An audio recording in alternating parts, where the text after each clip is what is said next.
The afternoon train pulled into Redemption Creek with a sigh of steam and steel.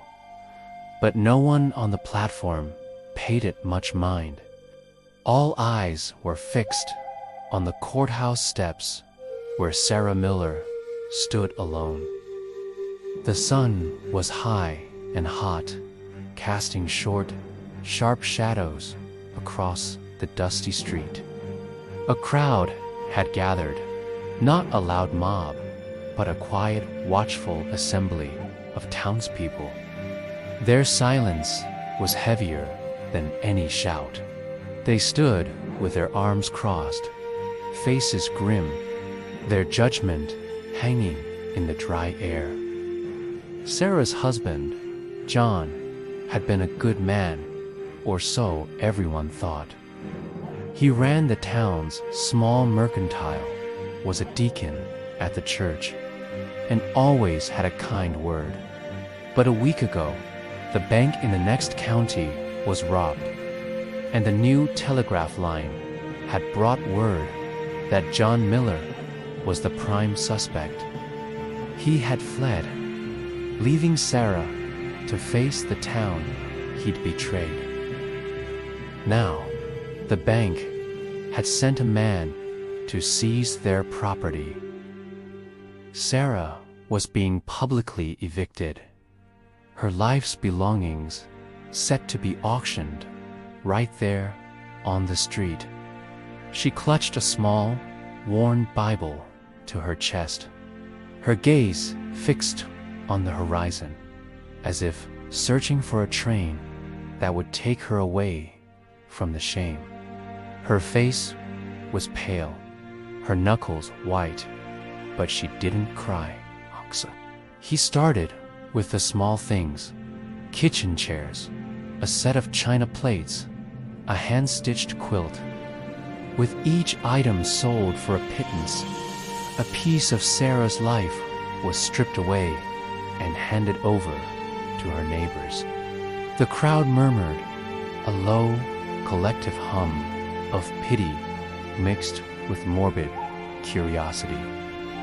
They bought her things not because they needed them, but because it was a spectacle.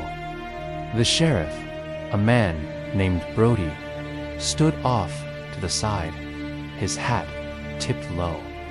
He was just upholding the law, but his discomfort was plain to see.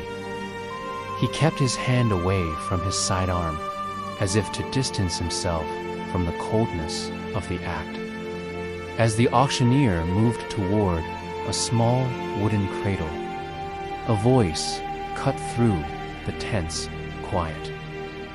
"That's enough." The words were calm, but carried the weight of authority. The crowd turned. Standing at the edge of the gathering was Elias Thorne. Elias was a rancher who kept to himself.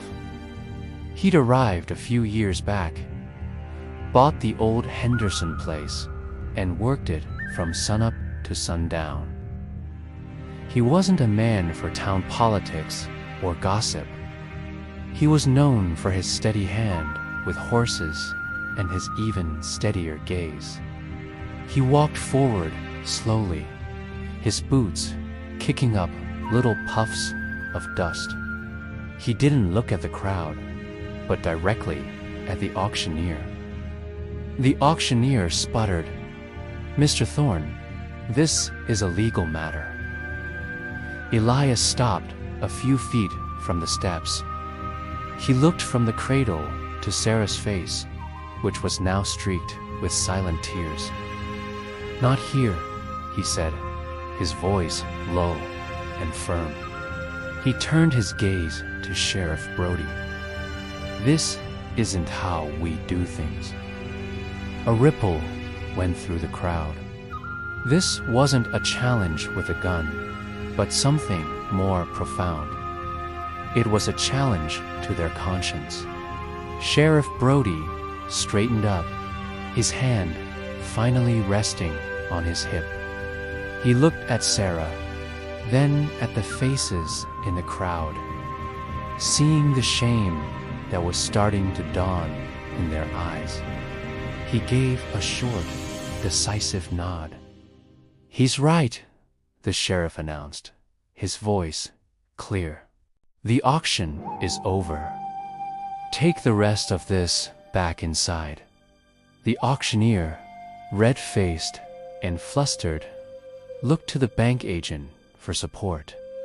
But the man simply shrugged, unwilling to cross both the sheriff and the man with Elias Thorne's quiet reputation. The tension broke. People began to disperse, avoiding each other's eyes. A few of the women who had been whispering just minutes before now moved to help Sarah carry her belongings back into the small house behind the mercantile. The offered help was a silent apology. Elias walked over to the bank agent. He didn't raise his voice. "I'll cover the debt," he said simply. "Whatever it is, send the bill to my ranch." The agent, surprised, quickly agreed. There was a cost to this intervention, and Elias was prepared to pay it. He wasn't a rich man, but he was a man of principle.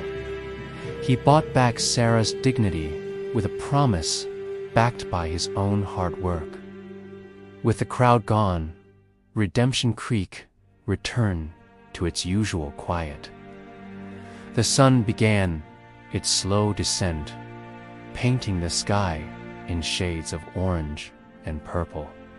Sarah stood on her porch, the returned cradle just inside the doorway. Elias didn't stay for thanks. He simply tipped his hat to her from across the street, a small gesture of respect. Sarah watched him mount his horse and ride out of town, his silhouette shrinking against the vast, open prairie. Later that evening, as the last light faded from the sky, Sheriff Brody stood outside his office, watching the lamplighter make his rounds. The day's events had left a deep impression. There was no applause for Elias, no grand celebration. There was only the quiet, unspoken understanding that something right had been done. Out here, on the frontier, life was hard, and justice could be a cold, sharp-edged thing. But every now and then, someone reminded you that decency was a currency that held its value longer than gold, and that a moment of mercy could outlast a lifetime of shame. It was in these quiet acts of grace that the true character of a community was forged. Thanks for watching.